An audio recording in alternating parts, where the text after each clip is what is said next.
Good evening everyone. कैसे हैं आप सब लोग? बढ़िया? अरे भाई बढ़िया हैं। तो तबीयत पानी पूछ रहा हूँ, गाली तो नहीं निकाल रहा। चलिए बढ़िया हैं तो बढ़िया ही चाहिए। अच्छा, देखिए बेटा, आज से आपका एग्रीकल्चर का जो सिलेबस है वो हम लोग स्टार्ट करने जा रहे हैं। और इतना मैं बता दूं कि जो आपका एग्रीकल्चर है ये एक ऐसा पार्ट है, अगर आप इसको जितना एंजॉय करोगे। एंजॉय का मतलब क्या होता है? ऐसा नहीं कि हम मज़े लेके खेलने लग जाएं। एंजॉय का मतलब क्या है?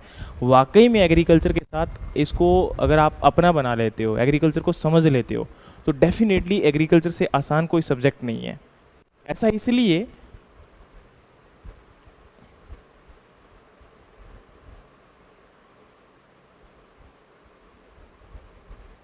एक सेकेंड रुकना जस्ट। हाँ, ऐसा इसलिए क्योंकि एग्रीकल्चर एक वो प्रैक्टिकल सब्जेक्ट है जो कि हर जगह पे काम आता है ना? आपने अगर खाना नहीं खाया तो आपका काम नहीं चलेगा। आपका लैपटॉप नहीं चल रहा, काम चल जाएगा।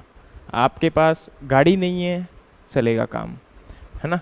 लेकिन अगर आपके पास खाना नहीं है तो काम नहीं चलेगा, है ना?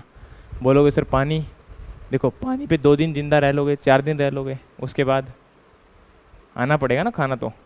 चलिए, तो वही खाना हमें ग्रो करना है, और ग्रो हम कैसे करेंगे? एग्रीकल्चर से। तो समझते हैं। देखिए, सबसे पहले जब वर्ड आपका एग्रीकल्चर आता है तो आप लोग सोचते हो कि यार कॉम्पिटिटिव जो एग्ज़ाम होते हैं उनमें पता नहीं क्या पूछा जाता होगा। देखो बेटा, कॉम्पिटिटिव एग्ज़ाम में कोई ज़्यादा हार्ड एंड फास्ट चीज़ें नहीं आती हैं, बहुत नॉर्मल चीज़ें आती हैं और बहुत सिंपल चीज़ें आती हैं। मैं तुम्हें पूरा का पूरा 15 से 20 क्वेश्चंस जो हैं वो कल की क्लास में सबसे पहले करवाऊंगा। आज मैं जस्ट एक इंट्रोडक्शन दूंगा कि हम कैसे उसको पढ़ेंगे, क्या पढ़ेंगे, और हमारी एग्रीकल्चर क्या है, वो चीज़ें हम सीखेंगे। और कल आप थोड़ा सा अपनी तरफ से एनालाइज करके आइए कि क्या होता है, और उसके बाद आपके 15 क्वेश्चन जो हैं वो आपको आंसर करने हैं। कितने क्वेश्चन बेटा? 15 क्वेश्चन जो हैं वो आपको करने हैं।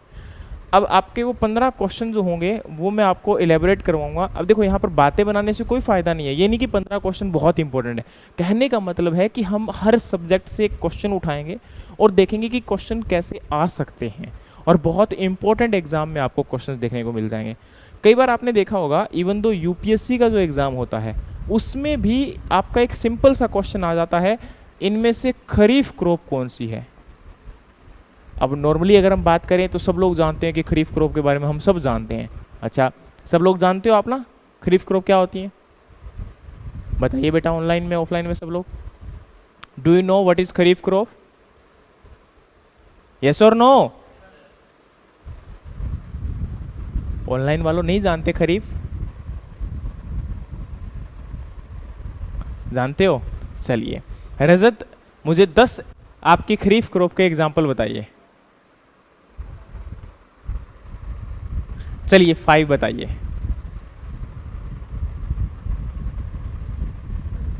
बोलिए। आपकी आवाज नहीं आ रही है रजत। क्या बोला आपने? राइस? आपकी आवाज बहुत कम आ रही है, क्या चक्कर है? कोई दिक्कत नहीं, आप चैट में लिख दीजिए, मैं वहीं से देख लूंगा। कोई और बताएगा? इप्सिता, आप बताइए बेटा। ओके, राइस सबसे पहले, सेकंड कॉटन। हाँ, राइस, कॉटन और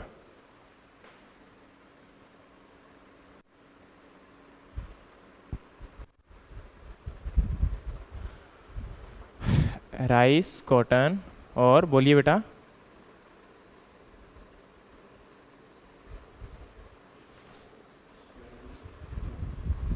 चलिए, रजत ने भी आंसर कर दिया है कि सर कॉटन, राइस, है ना? लेकिन इन्होंने एग्जाम्पल कितने लिखे हैं? केवल 4। कौन कौन से लिखे हैं ज़रा देखते हैं एक बार। सबसे पहले है कॉटन, अरहर, राइस, सोयाबीन।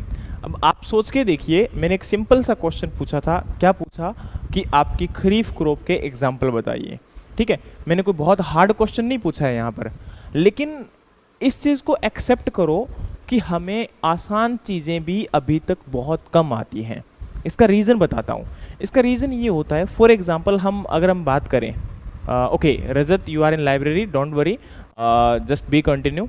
और अभी मैं आपसे क्वेश्चंस नहीं पूछूंगा उस प्रकार से, केवल आप लोग चैट में लिख सकते हो जिसकी भी नीड है। ठीक है, चलिए। तो मैंने क्या बोला कि आप लोग जो एग्रीकल्चर में या फिर किसी भी सब्जेक्ट में पढ़ते हो, तो हम सबसे ज़्यादा ना इम्पोर्टेंस देते हैं जो सबसे ज़्यादा हार्ड होता है, लेकिन एग्ज़ाम में वो चीज़ें पूछी जाती है जो सबसे सिंपल होती हैं। मैं आपको एक फैक्ट बताता हूँ।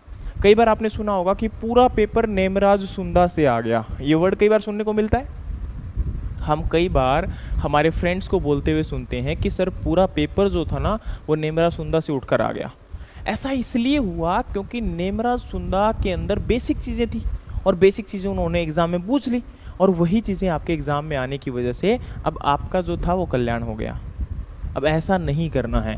तो आपको यहाँ पर सबसे पहले फोकस करना है किस चीज़ के ऊपर, कि जो आपकी बेसिक चीज़ें हैं। और बेसिक में भी याद रखना कि ज़्यादा मतलब ये नहीं कि एकदम से बेसिक के ऊपर लगे रहे, हमने कॉन्सेप्ट को तैयार ही नहीं किया, ऐसा नहीं होना चाहिए। तो हर चीज़ आपकी इम्पोर्टेंट रहेगी। तो शुरू से लेके आखिर तक हर क्लास आपको ज्वाइन करनी है। मेरे से इतना प्रॉमिस कर दो कि सर हम कोई क्लास मिस नहीं करेंगे। ठीक है, चाहे हमें कुछ भी हो जाए। बाकी मेरा प्रॉमिस रहा कि चाहे कुछ भी हो जाए, आपके अगर एग्ज़ाम में 100 क्वेश्चंस आ रहे हैं तो 100 क्वेश्चंस एग्ज़ाम में आपके केवल और केवल क्लासेस से आ जाएंगे, यानी कि जो आप लोग क्लास लगाते हो। स्टडी मटेरियल तो बाद की बात है। ठीक है, ये प्रॉमिस मैं करता हूँ, पर आपको इतना प्रॉमिस करना पड़ेगा कि आप क्लास रेगुलर लगाओगे, एक दिन भी मिस नहीं करोगे। आपकी एक दिन की क्लास अगर मिस होती है तो ये 80% की बजाय आपको देखने को मिलेगा 20%। ठीक है, चलिए। अब यहाँ पर आपका सबसे पहले हम स्टार्ट करते हैं, एग्रीकल्चर क्या है, what do you mean bye agriculture. देखिए, एग्रीकल्चर वो प्रैक्टिस है जिसकी वजह से आपका फूड प्रोडक्शन के साथ साथ, क्रॉप प्रोडक्शन के साथ साथ आप एलाइड एक्टिविटीज़ में भी इन्वॉल्व रहते हो। मैंने क्या बोला, आपका यहाँ पर एग्रीकल्चर वो प्रैक्टिस है जिसके अंदर आप लोग क्रॉप प्रोडक्शन करने के साथ साथ जो है यहाँ पर क्या करते हो, आपका एलाइड सेक्टर का प्रोडक्शन भी करते हो। अब क्वेश्चन रेज होता है कि sir what do you mean by allied. Allied means आपका life stock production, dairy farming, apiculture, sericulture, lac culture, mushroom cultivation, these all comes under the allied sector या एलाइड प्रोडक्ट्स। अब कहानी ये start होती है कि सर एग्रीकल्चर की इतनी इम्पोर्टेंस क्यों है, और एग्रीकल्चर एग्ज़ाम के अंदर जो आता है वो यहाँ पर क्या डेफिनेशंस पूछ लेते हैं, नहीं। एग्रीकल्चर आप सब लोग जानते हैं कि वर्ड कौन सा है, ग्रीक वर्ड है, इसमें मैं ज़्यादा टाइम वेस्ट नहीं करूँगा। एग्रोनॉमी कौन सा वर्ड है, तो आपका एग्रोनॉमी ग्रीक वर्ड है, एग्रीकल्चर लैटिन वर्ड है, माफ़ी चाहता हूँ। एग्रीकल्चर क्या है, आपका लैटिन वर्ड है। और जिस वर्ड के भी आगे आपका कल्चर आ जाता है वो आपका लैटिन वर्ड होता है 99%, और जिसके आगे आपका नोमी या नोमस आ जाता है वो आपका ग्रीक वर्ड होता है।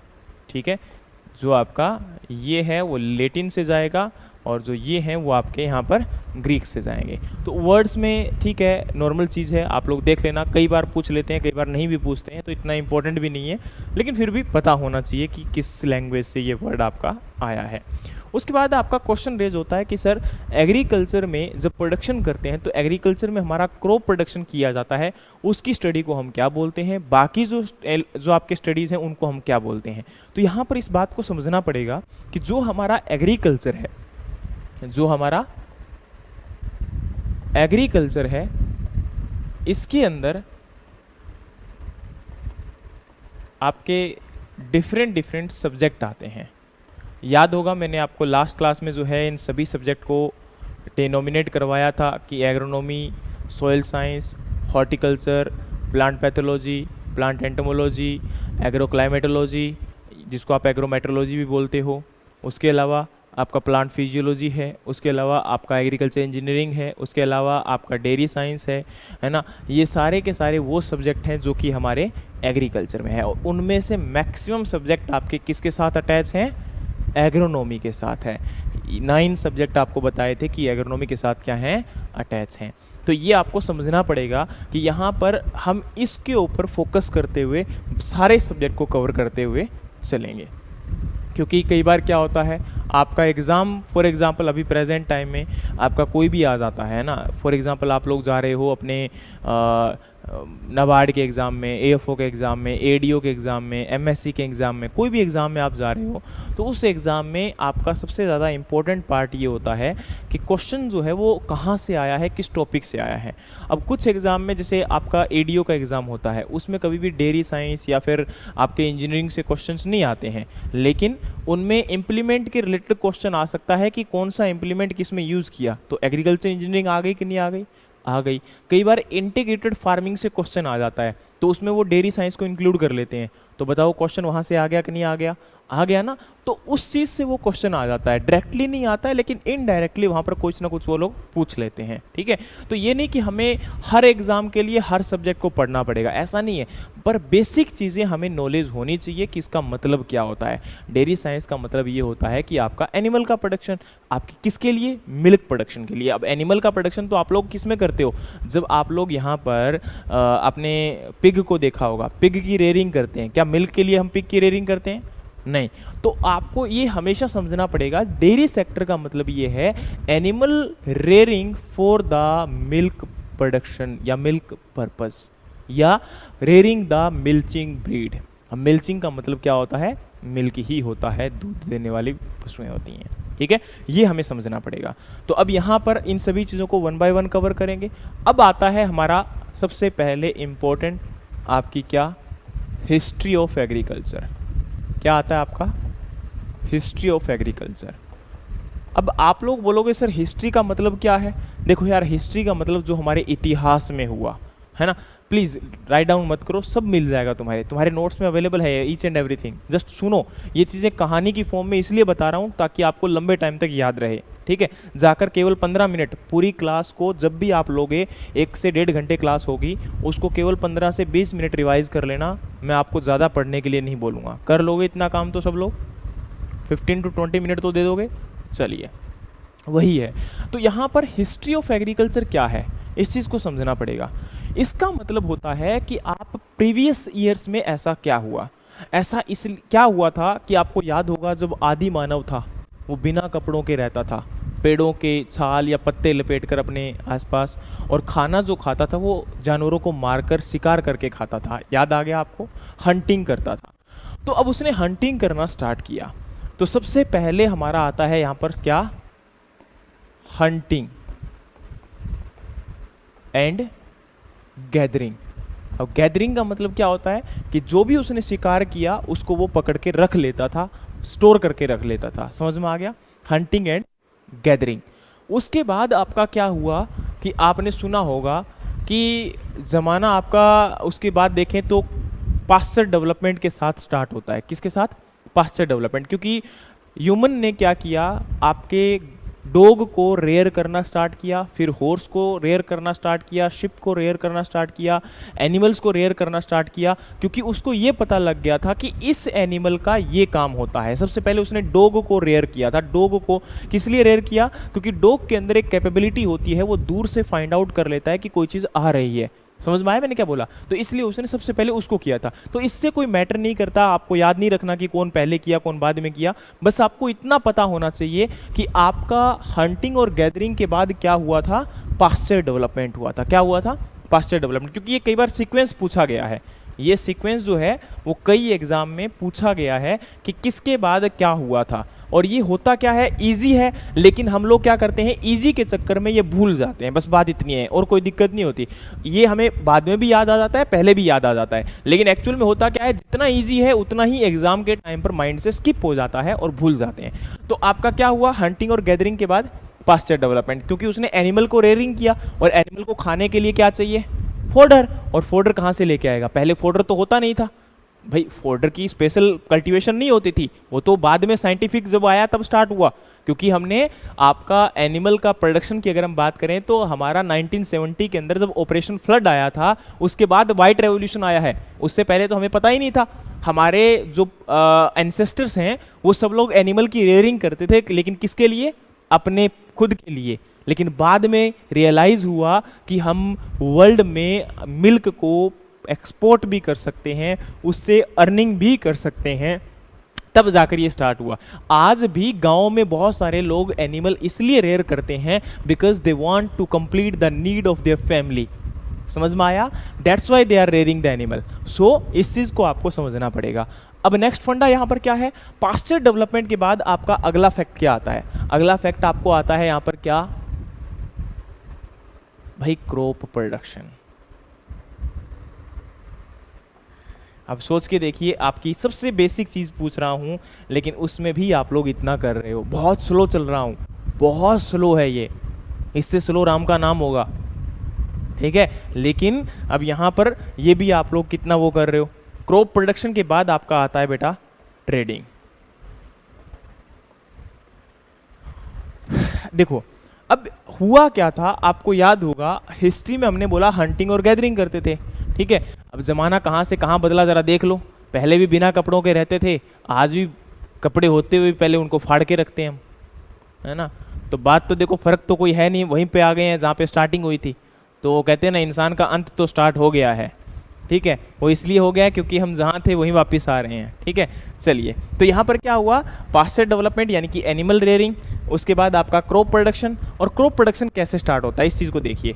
क्या हुआ? शुरुआत में हंटिंग गैदरिंग किया, उसने एनिमल को रेयर करना स्टार्ट किया। फिर उसने देखा कि एक वो जो फीड खाता था उसको वो वहीं पर फेंक देता था, सीड को। और सीड कहाँ पर खाता था? वो रिवर्स के बेड पे खाता था या किसी वाटर रिसोर्स के नियर अबाउट खाता था। ऐसा इसलिए क्योंकि वहाँ पर पानी की अवेलेबिलिटी उसको हो जाती थी, वाटर अवेलेबिलिटी उसकी हो जाती थी। दैट्स वाई उसने क्या किया, वहाँ पर सीड को देखा दोबारा से जर्मिनेट करते हुए, ग्रो करते हुए। अब उसने देखा कि यार इस प्रकार से सीड को दोबारा से ग्रो करवाया जा सकता है, तो उसने वहीं पर उसकी रेयरिंग करना स्टार्ट कर दिया। और इसीलिए कॉलोनीज डेवलप होना स्टार्ट हो गया। कहाँ पर? रिवर के किनारे पर, रिवर के साइड में। और धीरे धीरे क्या हुआ? फॉर एग्जाम्पल, अब मैं हूँ एक तो आदिवासी और एक आप हो फॉर एग्जाम्पल। अब क्या हुआ?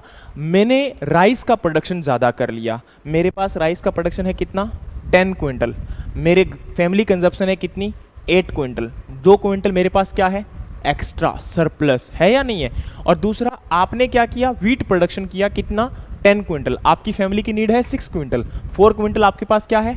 सरप्लस। तो अभी क्या हुआ? हमने आपस में, मैंने बोला कि मैं आपको राइस देता हूं, आप मुझे व्हीट दीजिए। तो हम दोनों आपस में क्या कर लिया? एक दूसरे के साथ एक्सचेंज कर लिया। और जब आपका ये एक्सचेंज सिस्टम होता था, एक दूसरे के साथ ये बांटा जाता था, that time this is known as barter system. इसको हम लोग क्या बोलते थे?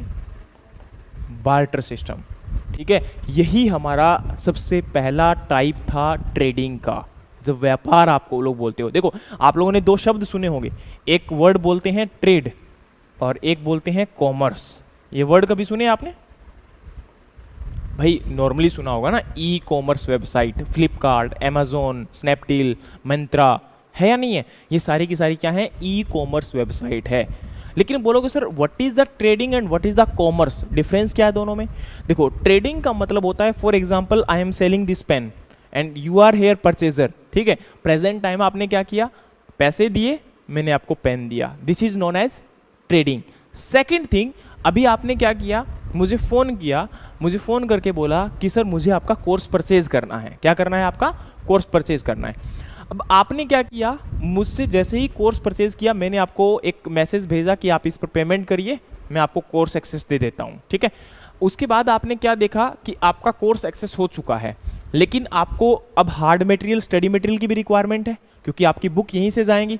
तो मैंने क्या किया? मैंने कोरियर वाले को हायर किया, कोरियर वाला आया, मैंने बुक की पैकिंग की, उसके बाद पैकिंग को उसने लिया, वो ट्रांसपोर्टेशन के मीडियम से आपके पास पहुंचा।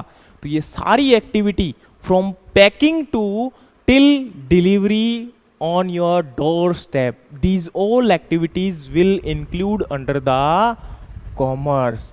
इन हिंदी अगर हम बोलें तो दिस इज व्यापार और ये आपका वाणिज्य, ठीक है, ट्रेड एंड कॉमर्स, व्यापार और वाणिज्य, ये हमारा जो है यहाँ पर होता है। अब इसके अंदर ये चीज़ देखो, ये कोई बड़ी चीज़ नहीं है, ये नॉर्मली आपको पता है, ये जस्ट इसलिए बताया क्योंकि जब हम आपके कृषि कानून पढ़ेंगे, फार्मर्स लॉ को जब स्टडी करेंगे, तब आपको इनके बारे में थोड़ा सा देखना पड़ेगा, पढ़ना पड़ेगा। और कई बार आपने देखा भी होगा, ये वर्ड बहुत बार आपको देखने को मिल जाते हैं। फॉर एग्जाम्पल, तुम अगर एग्रीकल्चर इकोनॉमिक्स कभी पढ़ रहे हो, ट्रेडिंग पढ़ रहे हो, कॉमर्स पढ़ रहे हो, तो बड़ी समस्याएं आ जाती है कि होता क्या है। अब जैसे वैसे तो इकोनॉमिक्स की बात नहीं करनी चाहिए, लेकिन फिर भी एक वर्ड यूज करता हूं। आप नॉर्मली बोलते हो कि एग्रीकल्चर की जीडीपी कितनी है, बोलते हो? चलिए इसी बहाने बता दीजिए प्रेजेंट टाइम में एग्रीकल्चर की जीडीपी कितनी है। एग्रीकल्चर का जीडीपी कंट्रीब्यूशन कितना है, how much GDP contribution of, या जीवीए कंट्रीब्यूशन ऑफ, या जीडीपी या जीवीए क्या होता है? या 19%? Are you sure this is 19%? Anyone?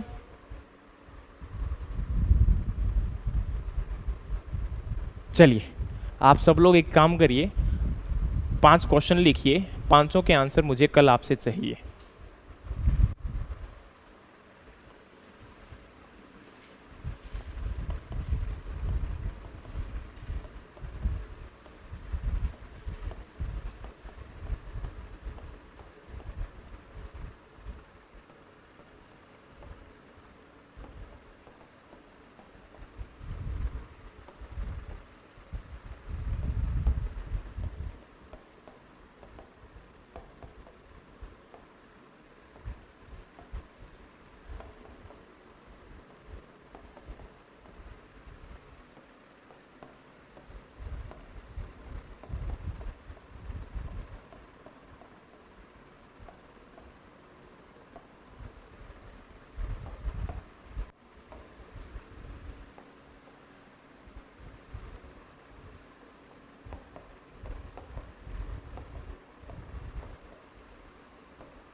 चलिए बेटा, ये आपके 5 क्वेश्चंस हैं।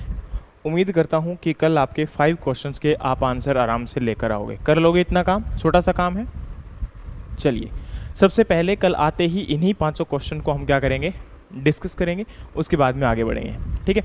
अब यहाँ पर मैं आपको बता रहा था कि एग्रीकल्चर जीडीपी, चलो पहले तो आपको क्वेश्चन मिल चुका है तो इसको मैं नहीं पूछूंगा, लेकिन आपको इतना बता देता हूँ कि जीडीपी क्या होता है और जीवीए क्या होता है। देखो बेटा, जीडीपी का मतलब होता है ग्रोस डोमेस्टिक प्रोडक्ट,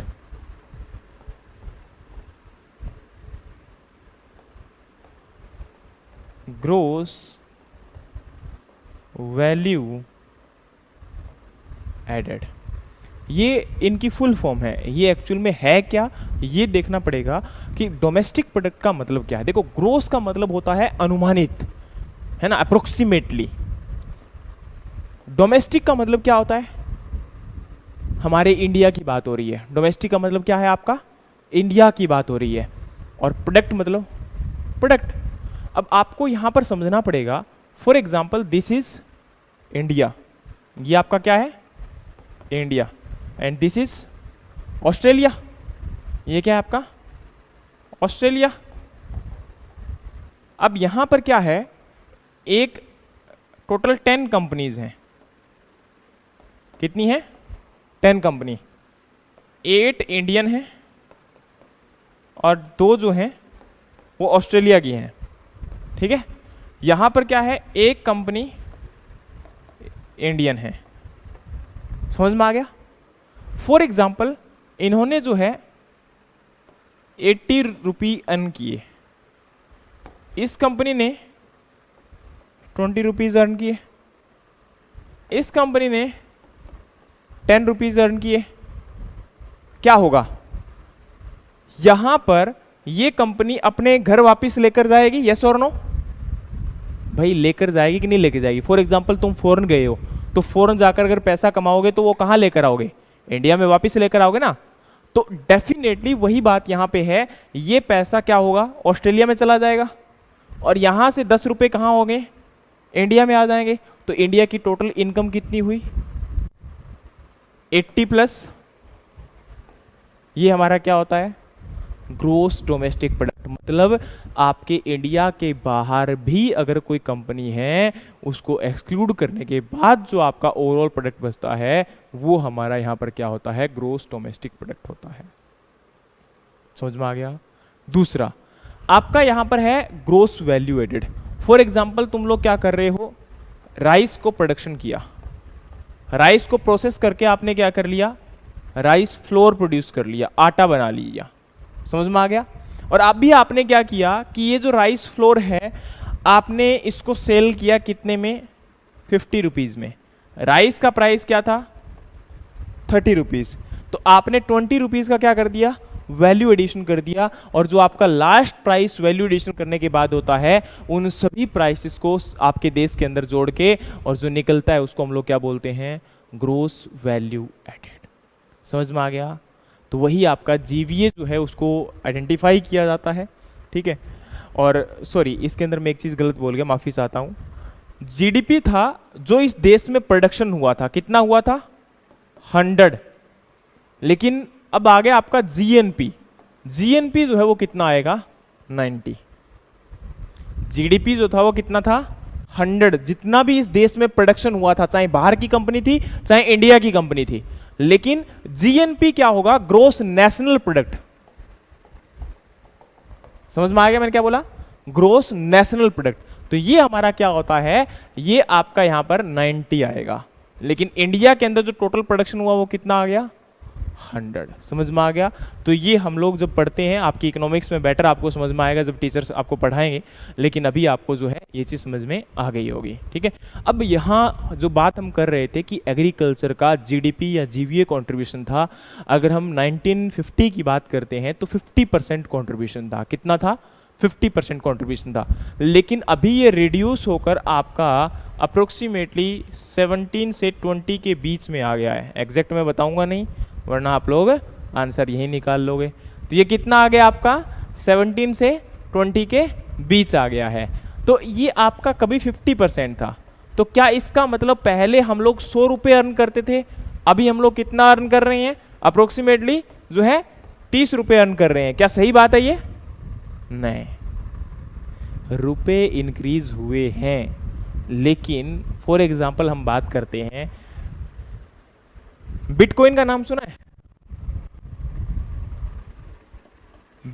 बिटकॉइन का नाम सुना है क्या? कोई टाइम में उसकी वैल्यू 0.001 रुपीज में ऐसे थी।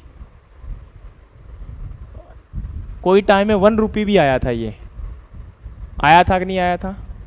फॉर एग्जाम्पल मेरे पास 100 रुपये थे तो मैं बिटकॉइन कितने परचेज कर सकता था? 100 बिटकॉइन परचेज कर सकता था। कर सकता था नहीं कर सकता था? तो मेरे पास क्या थे? 100 रुपीज थे, एक बिटकॉइन था और $10 थे। ये मेरे पास रुपए थे कोई टाइम में। ठीक है। यहां पर सबसे बड़ी वैल्यू अगर हम देखें तो चलो डॉलर की कीमत लगा लो आज के टाइम पर 70 के अकॉर्डिंग कितने रुपए बन गए? 700 रुपीज। सबसे बड़ी वैल्यू किसकी है यहां पर? अभी सबसे बड़ा परसेंटेज कंट्रीब्यूशन किसका है यहां पर? डॉलर का है। लेकिन अभी अगर बिटकॉइन की वैल्यू देखी जाए तो 20,000 के समथिंग है या नहीं है? इसकी value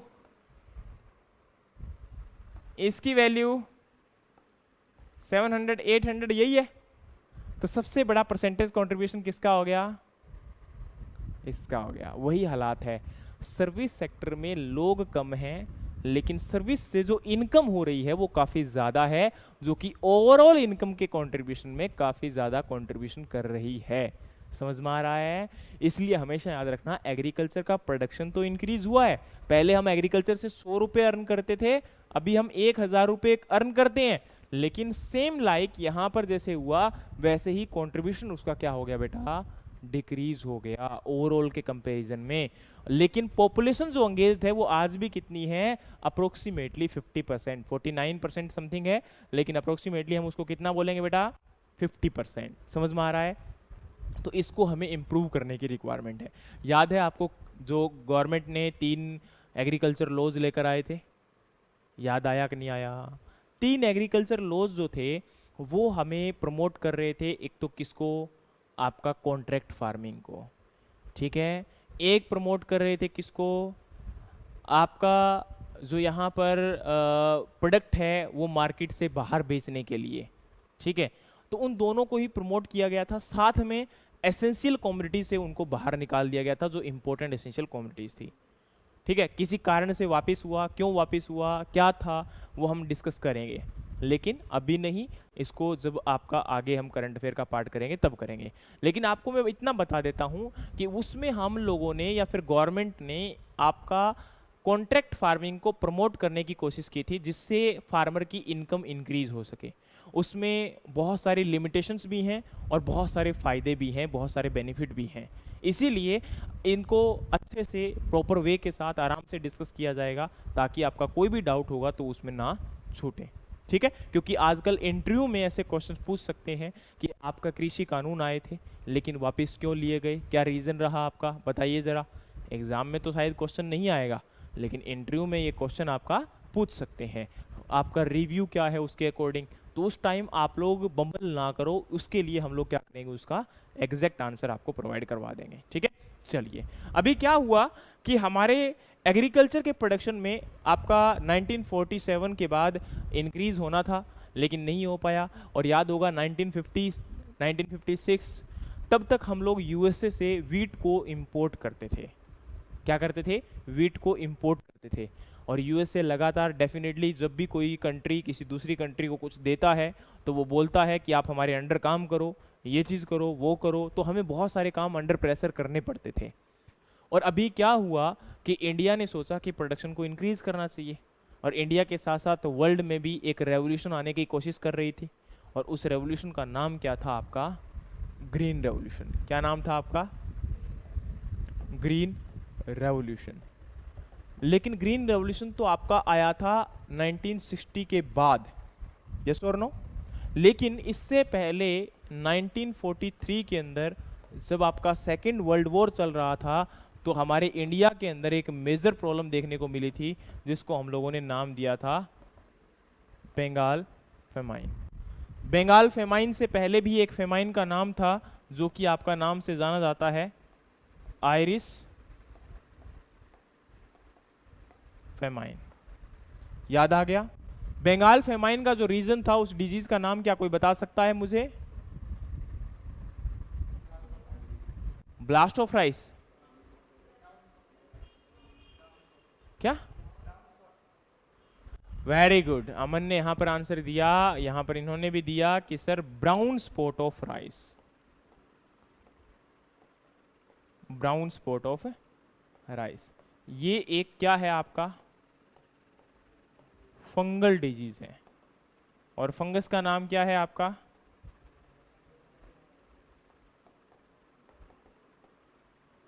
हेलमिंथोस्पोरियम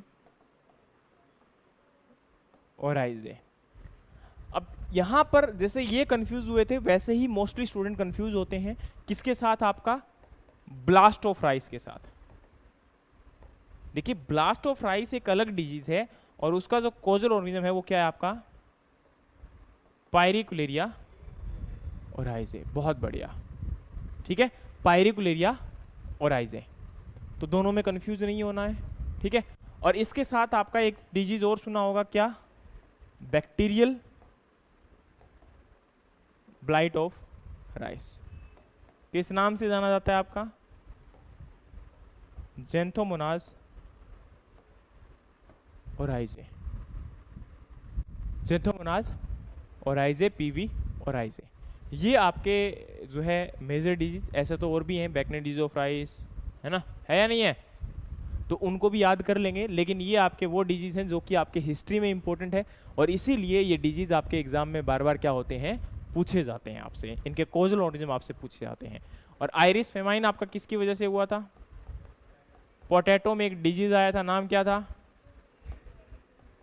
very good, late blight of potato. क्या कोई कॉजल ऑरिजिन का नाम बता सकता है इसका? बोलिए। सर्कोस्पोरा पर्सोनेटम, क्या अल्टरनेरिया सोलनाई? समझ में नहीं आया। फ्यूडोमोनाज, क्या बोल रहे हो क्लास? न्यूएसी इंडिका, वेरी गुड। कॉजल ऑरिजिन क्या है हमारा? फाइटोप्थोरा इन्फेस्टेंस, बहुत बढ़िया, है ना। देखो जो चीज़ अभी आप सोच के देखिए, एक सिंगल फैक्ट बताता हूँ मैं आपको। आप लोगों ने जैसे सुना, मैंने बोला न्यूएसिया इंडिका, मैंने बोला यहाँ पर जो है आपका अल्टरनेरिया सोलनाई। जब आप कंफर्म होते हो तो क्या कभी किसी चीज़ से डरते हो कि यार मैं गलत बोल रहा हूँ? बताइए ज़रा। सब लोग बोलो, ऑनलाइन वालों प्लीज़ यार वीडियो ऑन किया करो। पता है इंटरेक्शन के बिना पढ़ाने का मज़ा नहीं आता है। बाकी तुम्हारी मर्जी है, तुम वीडियो बंद करो चाहे, कोई दिक्कत नहीं है। साला मतलब ऐसे लगता होता है ना कि जैसे पता नहीं क्या कर रहे हैं, दीवारों को पढ़ा रहे हैं। पॉसिबल है क्या? है? ये कहाँ हो बे? अमन पांडे, लियोन, गौरव कुमार, श्रीजा, रेणुका, पूनम, सचिन, कपिल, जसपाल, हैं? क्या कर रहे हो भाई? सो रहे हो? हैं? लगता तो ऐसा ही है। तो मैंने क्या बोला यहाँ पर कि आपका फाइटोप्थोरा, लेकिन आप लोग क्या मैं आपको आंसर क्या कर रहा था? अल्टरनेरिया सोलनाई बोल रहा था, न्यूएसिया इंडिका बोल रहा था। लेकिन आप अपने आप में कंफर्म थे कि नहीं यार इसका आंसर तो हमने अच्छे से पढ़ा हुआ है, क्या है आपका? फाइटोप्थोरा इन्फेस्टेंस है। तो आप जब भी ऐसी कोई चीज होती है, जब भी कुछ भी याद करते हो, तो एक चीज हमेशा याद रखना कि आप उस चीज को किसी को भी बोलते हुए मत डरिए, चाहे आपका कुछ भी हो जाए। जब आपको नॉलेज नहीं है तो बहस मत करिए, और नॉलेज है तब भी बहस मत करिए, अपना पॉइंट रखिए और निकल जाइए। ये फैक्ट होता है, हमेशा याद रखना, ठीक है। लेकिन आपको एग्जाम में क्या कोई एग्जामिनर बहस करता है? नहीं। अब मैं आपको बताता हूं इंटरव्यू की कहानी। बोलोगे सर इंटरव्यू की तो हम पहले एग्जाम तो क्लियर करवा दो। देखो बेटा, ऐसा कुछ नहीं होता कि इंटरव्यू की आप लोग अलग से तैयारी करते हो। आप लोग जब बोलते हो ना वहां पर, फॉर एग्जाम्पल आपने आंसर किया क्या, जो है फाइटोप्थोरा इन्फेस्टेंस, वहाँ पर मेरे जैसा बैठा होगा बेवकूफ़, वो बोलेगा नहीं अल्टरनेरिया सोलना ही होता है, इसका मतलब हम झूठ बोल रहे हैं।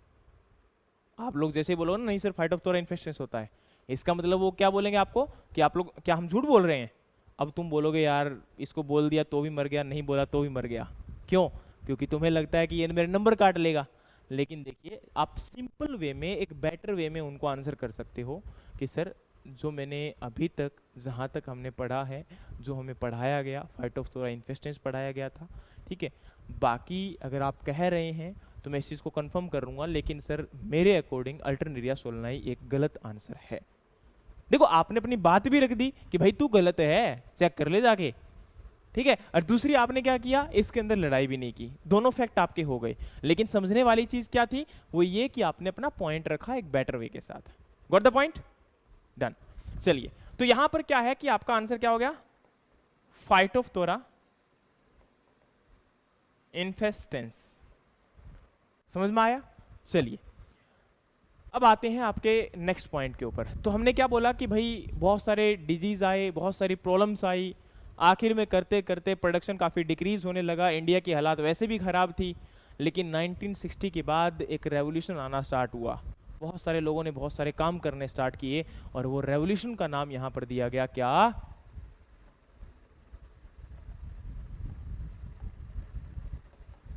Green revolution. अब बेटा ग्रीन रेवोल्यूशन जो है आप सब लोग जानते हो कि एग्जैक्टली कब स्टार्ट हुआ था। अगर ऑप्शन आ जाए इस प्रकार से तो आंसर क्या होगा? ये कई बार जो है ऑप्शन होते हैं ऐसे,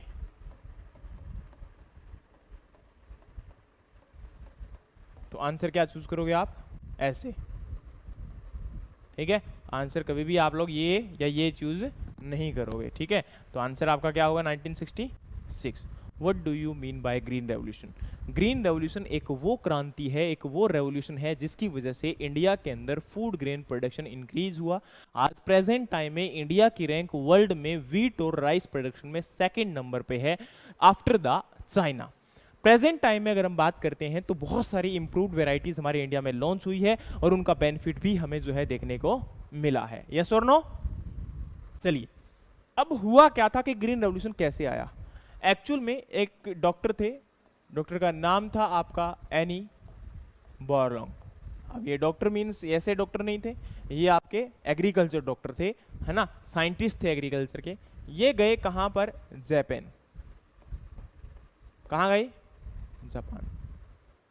जापान में इन्होंने देखा, पहले नॉर्मली जो होता था वो क्या होता था, वेराइटीज और प्लांट बहुत लंबे होते थे, लेंदी होते थे। कैसे होते थे? लेंदी होते थे। और लेंदी प्लांट के अंदर प्रोडक्शन तो होता था, बट एक प्रॉब्लम था, वो ये शेडिंग, गिर जाना, है ना, लॉजिंग प्रॉब्लम जो देखने को मिलती थी। और प्रॉब्लम जो है वो काफ़ी ज़्यादा थी, क्योंकि जैसे ही आपका प्लांट शेड गिर गया, लॉजिंग हो गया, वो ग्रेन जो था वो खराब होना स्टार्ट हो जाता था। क्योंकि आपको पता है ग्रेन जैसे ही लैंड के साथ लगता है, ग्रेन का डिटेरियोरेशन होना स्टार्ट हो जाता है, ग्रेन की क्वालिटी डिक्रीज होने लगती है, और जिसकी वजह से मार्केट में उसका प्राइस जो होता है वो डिक्रीज हो जाता है। होता है कि नहीं होता? अब यही बात जो है यहाँ पर देखने को मिली। तो यहाँ पर उन्होंने देखा कि वेराइटीज यानी कि प्लांट जो है वो क्या है, काफ़ी छोटे हैं, क्या है, काफ़ी स्मॉल हैं। तो उन्होंने क्या किया, वहाँ की वेराइटीज़ के साथ, अब फॉर एग्जाम्पल अगर हम बात करते हैं तो आपका वीट की वेराइटी थी, वेराइटी का नाम क्या था? नॉरिन 10। और जीन का नाम भी क्या था? नॉरिन 10। जीन का नाम भी क्या था?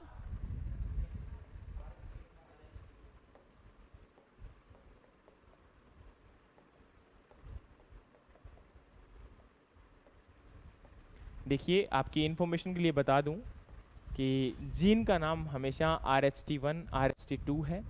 आपका नॉरिन 10 वॉज ए वीट वेराइटी। आप लोग डेफिनेटली पढ़ते हो, एग्जाम में भी ये आ जाता है कि which of the following is a rice dwarf gene, then आपका आंसर क्या होता है? नॉरिन 10।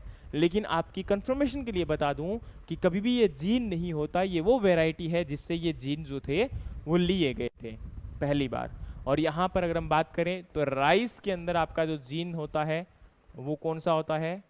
DG वो जीन। ये राइस का जीन है, ये आपके वीट के जीन है, ठीक है। लेकिन एग्जाम में ज़्यादातर ये नहीं पूछे जाते, एग्जाम में पूछते हैं क्या? नॉरिन 10, ठीक है, याद रखोगे। यहाँ पर क्या होता है कि जो आपका राइस और वीट के जीन लिए गए, इसके बाद ड्वार्फ वेराइटी को प्रोड्यूस किया गया। क्या किया गया? आपका dwarf variety, dwarf plus high yielding variety, है ना, हाई यील्डिंग वेराइटी। और ये हाई यील्डिंग वेराइटी में राइस की पहली वेराइटी जो थी वो क्या थी? आपकी IR8, जो कि मोस्ट पॉपुलर हुई थी और जिसको इंडिया में क्या करवाया गया था? आपका इंट्रोड्यूस करवाया गया था। फॉर एग्जाम्पल, तुम्हारा एक फ्रेंड है, वो अभी आया यहाँ पर, और तुम लोग जो है नॉर्मली आते हो यहाँ पर, लेकिन आज पहली बार कोई आपका फ्रेंड आया और आपने बोला कि सर ये मेरा फ्रेंड है और इसका नाम अमित है और ये अभी प्रेजेंट टाइम में जो है UPSC में सेलेक्ट हुआ है। तो आपने मुझे उसका क्या करवाया? इंट्रोडक्शन। पहली बार जब कोई पर्सन आया उसका क्या करवाया आपने? इंट्रोडक्शन। बट इंट्रोडक्शन जो होता है वो एक्चुअल में यहाँ जो होता है वो इसका मतलब ये होता है, जब आप किसी दूसरे स्टेट से, किसी डिस्ट्रिक्ट से, किसी कंट्री से, है ना, आप उसको अपने घर में या अपने गांव में या अपने कंट्री में या अपने स्टेट में या अपने डिस्ट्रिक्ट में या अपने ब्लॉक में, जब किसी दूसरे कंट्री, दूसरे स्टेट, दूसरे ब्लॉक से क्या करवाते हो? लेकर आते हो, at that time this is introduction. For example, आप लोग केरला गए, केरला से कोई वेराइटी आप लोग यहां पर लेकर आते हो, that is domestic introduction. For example, आप लोग बिहार जाते हो, बिहार से कोई वेराइटी को लेकर आते हो, that is domestic introduction. But introduction is always of two type. First one is the primary introduction, second is the secondary introduction. Primary introduction का मतलब क्या होता है आपका यहां पर समझना पड़ेगा।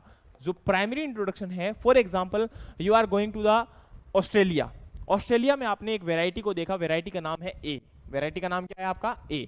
आप लोग वैरायटी को लेकर आते हो और इस वैरायटी को एज इट इज इंडिया में लाकर कमर्शियल प्रोडक्शन स्टार्ट कर देते हो, तो वो आपका क्या होगा, primary introduction. But you are a scientist, you are agriculturist, तो आपने क्या किया, आपने देखा कि वहां का क्लाइमेट थोड़ा अलग था, यहाँ का क्लाइमेट अलग है, तो हम क्या करते हैं, यहाँ की एक वैरायटी के साथ उसका क्या करवा देते हैं, क्रॉस करवा देते हैं। तो आपने क्या किया, आपने ए और यहाँ की इंडिया की वैरायटी का नाम था बी, दोनों का क्रॉस करवाया और वैरायटी कौन सी आई, C. So C is the secondary introduction and A was the primary introduction. Are you getting my point what I am saying here? ठीक है, तो इसीलिए यहां पर आपकी प्राइमरी और सेकेंडरी इंट्रोडक्शन वैरायटीज को बोला जाता है। आपको पता है जैसे ही IR8 आई इंडिया में, उसके बाद तो बहुत सारी वैरायटीज थी, कोई जया थी, कोई TN141 थी, ऐसे करके बहुत सारी वैरायटीज को प्रोडक्शन आपका किया गया, जिनको हम बोलते हैं सेकेंडरी इंट्रोड्यूस वैरायटी। ठीक है, लेकिन प्राइमरी इंट्रोड्यूस वैरायटी यहां पर मोस्ट फेमस कौन सी है, IR8, और ये काफी ज्यादा पॉपुलर हुई थी, इसके बारे में बार बार पूछा भी गया था आपका। ठीक है, नेक्स्ट आपका यहां पर है वीट। वीट के अंदर आपकी वैरायटी का नाम जो था वो मैं आपको बता देता हूं कि आपकी जो वीट के अंदर वैरायटी को इंट्रोड्यूस करवाया गया था वो आपका क्या था, सोनारा 63, 64, याद है आपको, लैर्मा, रोजो, है ना, ये थी हमारी डायरेक्टली प्राइमरी इंट्रोड्यूस वैरायटी। लेकिन सेकेंडरी इंट्रोड्यूस वैरायटी के नाम क्या थे, सोनालिका, याद है आपको, कल्याण सोना, है ना, ये वो वेराइटीज थी जो आपकी सेकेंडरी इंट्रोड्यूस थी, है ना, जिनको आपका बाद में इंट्रोड्यूस करवाया गया था। धीरे धीरे क्या हुआ, आपका इंडिया के अंदर प्रोडक्शन इंक्रीज होना स्टार्ट हुआ, और इंडिया के अंदर जो आपके ग्रीन रेवोल्यूशन के फादर माने गए वो हमारे कौन माने गए, MS स्वामीनाथन, क्योंकि यही जो थे ये इन वेराइटीज को यहाँ इंडिया में लाने का इन्होंने जो है काम है किया था, स्वामीनाथन। और वर्ल्ड के जो फादर है वो कौन है आपके, एनी बोरलॉन्ग। अब क्वेश्चन कैसे आते हैं और क्वेश्चन कैसे कंफ्यूज करते हैं वो मैं आपको बता दूं। फॉर एग्जांपल जनरली क्वेश्चन पूछा गया, who is the father of green revolution, तो आपका डायरेक्टली आंसर क्या होना चाहिए, एनी बोरलॉन्ग। सेकंड होता है who is the father of Indian green revolution, तो आंसर क्या होगा आपका, MS स्वामीनाथन। और अगर आपका ऑप्शन में एनी बोरलॉन्ग नहीं है और क्वेश्चन आ रहा है who is the father of green revolution, तो आंसर क्या होगा, MS Swaminathan. But green revolution term किसने दी थी, विलियम गॉड। अच्छा, आपका एक टर्म और है जिसको नाम बोलते हैं हम एवरग्रीन रेवोल्यूशन, ये टर्म किसने दी थी, MS स्वामीनाथन। ये याद रखना, कौन है आपके, MS स्वामीनाथन। ग्रीन रेवोल्यूशन में मैंने क्या बोला, मैं आपको दोबारा से एक्सप्लेन करता हूं कि प्रोडक्शन इंक्रीज होना स्टार्ट हुआ। कैसे इंक्रीज होना स्टार्ट हुआ, एक तो वेराइटीज को लाया गया, सेकंड इरिगेशन जो पॉसिबिलिटीज थी उनको क्या किया गया, इंक्रीज किया गया। थर्ड आपका जो अगर हम बात करें यहां पर, तो आप लोग जानते हो फर्टिलाइजर्स और पेस्टिसाइड्स का इंक्रीज हुआ,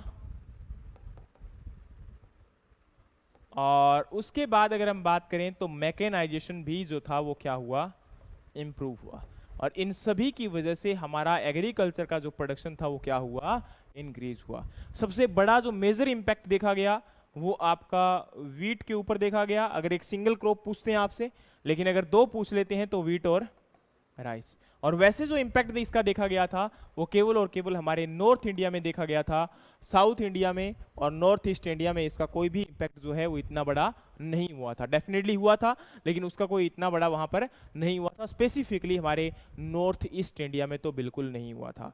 नॉर्थ ईस्ट इंडिया के लिए इसीलिए तो बाद में एक स्कीम लाई गई, और उस स्कीम का नाम इन लोगों ने क्या दिया, bringing green revolution in eastern India, जिसको हम बगरही के नाम से जानते हैं। ठीक है, आपका bringing green revolution in eastern India, समझ में आया। ये स्कीम आपकी किस लिए लाई गई थी, ईस्टर्न इंडिया के अंदर ग्रीन रेवोल्यूशन को प्रमोट करने के लिए। सुनिएगा ध्यान से, यहां पर आपका क्या होता है कि ये आपकी सब चीजें यूज की जाती है। अच्छा, अब क्वेश्चन रेज होता है कि सर क्या ग्रीन रेवोल्यूशन के सारे फायदे ही फायदे थे, क्या इसकी वजह से कोई नुकसान नहीं हुआ? डेफिनेटली इसका नुकसान भी हुआ था, लेकिन कैसे हुआ उस बात को हम लोग यहां पर समझते हैं। फॉर एग्जाम्पल तुम लोग बोलते हो कि फायदा फायदा तो ये हुआ कि भाई प्रोडक्शन इंक्रीज हुआ, population day by day increase हो रही थी, और पॉपुलेशन की फूड की डिमांड को कंप्लीट करने के लिए प्रोडक्शन का इंक्रीज करना क्या था, काफी जरूरी था। लेकिन धीरे धीरे फार्मर्स जो हैं वो आपके फर्टिलाइजर्स को एक्स्ट्रा यूज करने लगे अपने प्रोडक्शन को इंक्रीज करने के लिए, ताकि मार्केट में ज़्यादा प्राइस मिलेगा, पैसा ज़्यादा मिलेगा। और जो है उसकी वजह से आज प्रेजेंट टाइम में सिचुएशन ये हुई कि हम लोग फर्टिलाइजर की जो डिमांड है, नॉर्मली जो आपका रेशो रिक्वायरमेंट होता है, आपकी एनपीके रिक्वायरमेंट होती है कितनी, 4:3:1, ये हमारी सीरियल्स की डिमांड होती है। लेकिन हम अप्रोक्सीमेटली अप्लाई कर रहे हैं 16:4:1 की फॉर्म में। यानी कि देखा जाए तो नाइट्रोजन फर्टिलाइजर्स का हम यूज जो कर रहे हैं वो बहुत ज़्यादा यूज कर रहे हैं। हम यूरिया जो है वो काफ़ी ज़्यादा अमाउंट के अंदर इंडिया में यूज की जा रही है, और उसी की वजह से आज प्रेजेंट टाइम में हमारे जो वाटर बॉडीज हैं वो क्या हो चुकी हैं, पोल्यूट हो चुकी हैं। कैसे हो चुकी हैं, आप सब लोग जानते हो कि बारिश का पानी आएगा, रेनफॉल होएगा, तो रेनफॉल होने के बाद आपका रेनफॉल से आपने देखा होगा पहले गांवों में या विलेजेस में पॉन्ड्स होते थे, और वो पॉन्ड जो है उनके अंदर अभी क्या हो गया, आपके फर्टिलाइजर्स आ गए। और जैसे ही फर्टिलाइजर्स आपके पॉन्ड में आया, वैसे ही क्या हुआ, आपके फर्टिलाइजर्स जो है उनकी वजह से वाटर जो प्लांट थे बॉडीज के वो ग्रो करना स्टार्ट कर गए। और पूछा जाता है कि उसकी वजह से जो ग्रीन कवर आपके वाटर बॉडीज के ऊपर हुआ था, उस प्रोसेस को हम लोग कंप्लीट नाम देते हैं यूट्रोफिकेशन। क्या नाम देते हैं आपका, यूट्रोफिकेशन। इसकी वजह से क्या होता है कि वाटर बॉडीज को कंप्लीटली वाटर प्लांट के द्वारा कवर कर लिया जाता है या एल्गी के द्वारा कवर कर लिया जाता है, और एक तो ऑक्सीजन जो है वो आपकी वाटर बॉडीज के साथ एक्सचेंज नहीं हो पाती, जिसकी वजह से एनारोबिक कंडीशन क्रिएट होती है। और एनारोबिक कंडीशन की वजह से वहां पर एनारोबिक बैक्टीरिया ग्रो करते हैं, और एनारोबिक बैक्टीरिया ग्रो करने की वजह से वो वाटर जो होता है वो पोल्यूट हो जाता है। और उसी के साथ आपका सनलाइट भी वहां पर एंटर नहीं कर पाती, क्योंकि प्लांट का बिल्कुल कवरिंग हो जाता है वाटर बॉडीज के ऊपर, और जिसकी वजह से वाटर आपका पोल्यूट हो जाता है। ना तो उसको हम ड्रिंक कर सकते हैं, ना किसी और पर्पस के लिए उसको यूज कर सकते हैं। और उसी कंप्लीट प्रोसेस को हमने नाम दिया यूट्रोफिकेशन। और याद रखना, यूट्रोफिकेशन में सबसे ज्यादा इंपॉर्टेंट रोल होता है आपका एक न्यूट्रिएंट का, जिसका नाम है हमारा फॉस्फोरस। फॉस्फोरस के बाद सेकंड नाम जो आएगा वो किसका आएगा, नाइट्रोजन का आएगा। दोनों ऑप्शन में है, तो सबसे पहले प्रेफरेंस किसको दोगे आप लोग, फॉस्फोरस को। ठीक है, तो आपका हमेशा याद रखना कि यूट्रोफिकेशन प्रोसेस है, उसमें मेन मेजर इंपॉर्टेंट रोल कौन से न्यूट्रिएंट का है, फॉस्फोरस का। सेकंड किसका है, नाइट्रोजन का। Are you getting my point, yes और नो। चलिए, तो यहां पर आपका जो है ग्रीन रेवोल्यूशन का ये एक नेगेटिव इफेक्ट देखने को मिलेगा। उसके अलावा हमारी आज सोइल जो है वो पोल्यूट हो चुकी है, सोइल के अंदर बहुत सारे केमिकल्स का रेजिड्यू प्रेजेंट है, सोइल जो है वो आपकी अनहेल्दी हो चुकी है, अनफर्टाइल हो चुकी है। बहुत सारे लैंड ऐसे हैं जो आपके बैरन हो चुके हैं, बिल्कुल खराब हो चुके हैं, सैलिनिटी इंक्रीज हो चुकी है, और एसिडिटी इंक्रीज हो चुकी है आपकी सोइल की, और जिसकी वजह से सोइल आपकी इंप्रूव करने की कोशिश की जा रही है, ताकि क्या किया जा सके, प्रोडक्शन को इंक्रीज किया जा सके। वरना क्योंकि आप लोग जानते हो जब किसी चीज का एक्सप्लोइटेशन होने लगता है, तो आने वाले टाइम के लिए वो प्रॉपर आपकी सेफ नहीं हो सकती। आज प्रेजेंट टाइम में आपका डेफिनेटली प्लास्टिक वगैरह का यूज बढ़ा है, ये सब चीजें हुई हैं, लेकिन मेन जो था वो ग्रीन रेवोल्यूशन में भी काफी बड़ा इंपैक्ट डाला गया था। बताइए जरा, समझ में आया या नहीं आया, आया। चलिए, अब यहां पर आपको एक चीज मैं और बताता हूं, एक सेकंड।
रेवोल्यूशन जो है उसकी वजह से कुछ बेनिफिट भी हुए और कुछ आपके नुकसान भी हुए, समझ में आ गया। लेकिन आपको एक चीज समझना पड़ेगा कि जो एग्रीकल्चर क्रॉप का प्रोडक्शन जो था वो कैसे इंक्रीज हुआ और कैसे जो है इस चीज के अंदर हमारा प्रोडक्शन इंक्रीज होने के साथ कुछ चीजें और भी चेंज हुई, तो वो कैसे हुई। फॉर एग्जाम्पल मैं तुम्हारी बात करता हूँ, मैं तुम लोगों को बोलूँ अभी प्रेजेंट टाइम में कि यार मेरी कोचिंग बहुत बढ़िया है, आप लोग आ जाओ, सच में बहुत बढ़िया से पढ़ाऊंगा, क्या तुम डायरेक्टली बिलीव कर लोगे? भाई एक सिंपल सा फैक्ट है, क्या तुम डायरेक्टली बिलीव कर लोगे? नहीं करोगे। आज प्रेजेंट टाइम में देखो, सबसे बढ़िया एग्जांपल है ये, कोई बुरा एग्जांपल नहीं, तुम्हें समझ में आता है ये, ठीक है। और आप लोग देख रहे हो कि फॉर एग्जांपल एक कोचिंग है और ये है आपकी बी कोचिंग और ये है आपकी ए कोचिंग। क्या हुआ, आपको ये लोग भी क्या कर रहे हैं, कोर्स दे रहे हैं और आपको ये लोग भी कोर्स दे रहे हैं, ठीक है। अब ये लोग बोल रहे हैं कि हम क्वालिटी दे रहे हैं, ये लोग बोल रहे हैं कि हम आपको सस्ता और बढ़िया कोर्स दे रहे हैं और इनका नाम भी चल रहा है। अब आप लोग क्या जल्दी से इसके ऊपर भरोसा कर पाओगे? नहीं कर पाओगे। क्या करना पड़ेगा इसको? इसको या तो आपको आके बताना पड़ेगा। कुछ लोग होंगे जो क्वालिटी को देखकर, दोनों को समझकर फिर शायद देख लें, हो जाए। लेकिन अभी क्या करना पड़ेगा, इस पर्सन को अपना प्राइस डिक्रीज करना पड़ेगा, तभी क्या पॉसिबिलिटी हो पाएगी, ये लोग या जो भी आ रहे हैं वो यहाँ पर पॉसिबल होकर आ सकते हैं, या उसको लगातार कंटिन्यू ट्राई करना पड़ेगा कि वो बेहतरीन काम कर सके। वही बात फार्मर के साथ हो रही थी। फार्मर नई क्रॉप को अडॉप्ट नहीं करना चाहते थे। वीट और राइस का उनका प्रोडक्शन नया था। हमारा हरियाणा पंजाब खासकर अगर देखा जाए तो आपका राइस के लिए कभी भी पंजाब और हरियाणा रेडी नहीं थे। शुरुआत में ऐसा हुआ कि एमएसपी नाम की एक गोली दी गई, ठीक है, एक टेबलेट लाई गई। उस टेबलेट का नाम क्या दिया गया? Minimum support price. अब बेटा इसको अच्छे से समझ लेना और क्लास को इसी के साथ एंड कर देंगे, ठीक है। बहुत इंपॉर्टेंट है, बहुत ही इंपॉर्टेंट है। अगर थक गए हो तो बता दो, क्योंकि ये इंपॉर्टेंट टॉपिक है आपका। समझ लोगे? अभी है सभी में ताकत?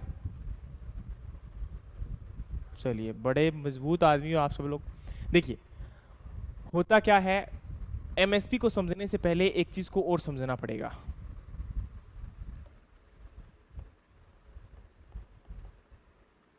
ये भी दिख रहा है? चलिए,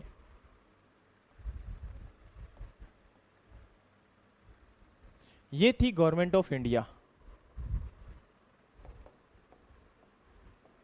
ये थी पब्लिक,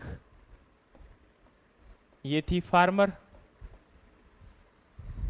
क्या हुआ, गवर्नमेंट आई फार्मर के पास कि भाई साहब ये वीट है और ये राइस है, इनको आप ग्रो करवाइए, डेफिनेटली आपको फ़ायदा मिलेगा। लेकिन फार्मर ने अडोप्ट नहीं किया। फिर उन्होंने बोला, क्योंकि उनको ये था कि शायद ये प्रोडक्ट हमने ग्रो करवा लिया तो हमें कोई अच्छा पैसा नहीं मिलेगा, इनकम नहीं मिलेगी।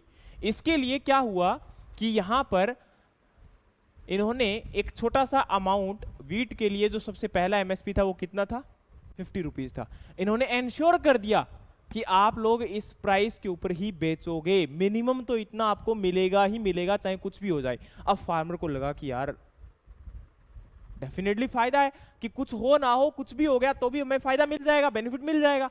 इसके लिए उन्होंने एमएसपी को एक्सेप्ट किया, और एमएसपी को एक्सेप्ट करने के बाद इन्होंने क्या किया, प्रोडक्शन करना स्टार्ट किया। धीरे धीरे धीरे प्रोडक्शन इंक्रीज होता गया, एमएसपी इंक्रीज होता गया, क्योंकि गवर्नमेंट डे बाय डे। और ये आपका एमएसपी अभी तक लीगल एंटिटी नहीं है। लीगल का मतलब क्या होता है, डॉक्यूमेंट्स में मेंशन नहीं है, इसको जस्ट एक बार के लिए दिया गया था कि स्टार्ट कर देते हैं, बाद में देखते हैं क्या होता है। लेकिन बाद में जैसे जैसे गवर्नमेंट आई गई, जैसे जैसे नई गवर्नमेंट आई, उन गवर्नमेंट ने एक काम करना स्टार्ट किया, उन्होंने एमएसपी को इंक्रीज करना स्टार्ट किया कि हमारी गवर्नमेंट आएगी हम इतना एमएसपी देंगे, हमारी गवर्नमेंट आएगी हम इतना एमएसपी देंगे। पिछले 2-3 बार में अगर आप लोग देखोगे तो आपने फोकस किया होगा, इस बार गवर्नमेंट जो है वो एमएसपी कभी भी नहीं बोल रही हैं कि हम इंक्रीज़ करेंगे। लेकिन आज से अगर कुछ साल पहले अगर आप जाओगे तो बार बार बोला जाता था कि एमएसपी को क्या किया जाएगा, इंक्रीज़ किया जाएगा, क्योंकि अब एमएसपी जो है वो गले की फांसी है। कैसे है वो समझाऊंगा, लेकिन बताइए इतना समझ में आया कि नहीं आया। चलिए अभी क्या हुआ, अब ये फार्मर क्या करने लगे, प्राइवेट कंपनीज को प्रोडक्शन बेचने लगे, क्योंकि वहां पर जो मिडिलमैन होता है, आड़तिया होता है, वो लेने लगा। अब एक बात बताओ, आपको पता होगा फॉर एग्जांपल मैं एक मिडिलमैन हूं, तो मैं क्या करता हूं, मैं आप सब लोग फार्मर हो, मैं आपसे क्या करूंगा, परचेज करूंगा और मैं आगे उसकी क्या कर दूंगा, सेलिंग कर दूंगा। लेकिन आपको ड्यूरिंग द प्रोडक्शन कुछ मनी की रिक्वायरमेंट होती है, तो डेफिनेटली उस टाइम कौन हेल्प करेगा आपकी, मिडिलमैन से पहले एक पर्सन और था जिसका नाम था जमींदार। क्या नाम था, जमींदार। याद है आपको सब लोगों को। तो हुआ क्या कि जो आपका जमींदार है या मिडिलमैन है वो आपको यहां पर कहीं ना कहीं एक्सप्लॉइट कर रहा है, आपसे कम दाम पर लेता है, आगे क्या करता है, ज्यादा पर देता है। लेकिन आप अभी गवर्नमेंट आई कि भाई साहब हमें भी चाहिए, हमें भी व्हीट दे दो, आप क्या गवर्नमेंट को दे दोगे डायरेक्टली? आप बोले जब हमारा काम ये निकालते हैं, हमें इन बिटवीन द सीजन पैसे की नीड होती है तो कौन देता है, ये लोग देते हैं, आप लोग तो नहीं दोगे। लेकिन फिर गवर्नमेंट ने एक दिमाग और लगाया। अब गवर्नमेंट को क्यों चाहिए था खाना, ये बताओ, गवर्नमेंट को व्हीट क्यों चाहिए? गवर्नमेंट को पब्लिक को डिस्ट्रीब्यूट करना था। तो आपको सिस्टम याद होगा, सिस्टम का नाम क्या है, पब्लिक डिस्ट्रीब्यूशन सिस्टम, जिसके अंडर में क्या किया जाता है, राइस 3 रुपए, व्हीट 2 रुपए और कोरस सीरियल 1 रुपए किलोग्राम आपका सेल किया जाता है। बीपीएल फैमिलीज को दिया जाता है नहीं दिया जाता? तो पहले तो अप्रोक्सीमेटली सभी लोगों को देते थे जिनके पास राशन कार्ड होता था गांव में, है ना। तो अब वो आपको डिस्ट्रीब्यूट करने के लिए गवर्नमेंट को इसकी रिक्वायरमेंट थी, और इसलिए गवर्नमेंट ने क्या बोला कि हम प्रोक्योरमेंट करेंगे, आपसे जो है इस राइस को, इस व्हीट को परचेज करेंगे। और राइस और व्हीट को परचेज करने के लिए उन्होंने एक एजेंसी को क्रिएट किया जिसका नाम क्या था, फूड कॉरपोरेशन ऑफ इंडिया। और फूड कॉरपोरेशन ऑफ इंडिया ने क्या किया, व्हीट और राइस को परचेज करना स्टार्ट किया। लेकिन फार्मर्स दे नहीं रहे थे, इसलिए उन्होंने एमएसपी से इंक्रीज करके एक प्राइस को अनाउंस किया और जिसका नाम दिया गया प्रोक्योरमेंट प्राइस। क्या नाम दिया गया आपका, प्रोक्योरमेंट प्राइस। अब ये प्रोक्योरमेंट प्राइस बताइए एमएसपी से ऊपर हुआ कि नीचे हुआ, ऊपर हुआ। आज प्रेजेंट टाइम में गवर्नमेंट के पास गोडाउन फुल है, इसलिए उनको एमएसपी जो है उसी के ऊपर आपका प्रोक्योरमेंट होता है। तो याद रखना, MSP is not equivalent to procurement price. Procurement price in initially was the higher than the MSP, so always remember that procurement price is always higher than MSP. Are you getting my point, yes और नो? यहां तक कोई doubt है किसी का?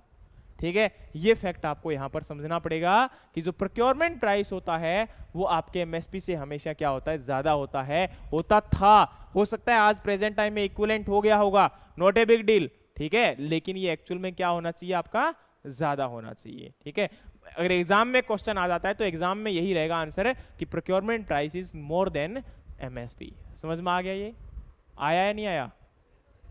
चलिए, online वालों आवाज आ रही है बेटा? तो जरा यस ही बोल दो। क्या सब लोगों को समझ में आ रहा है जो समझाया जा रहा है?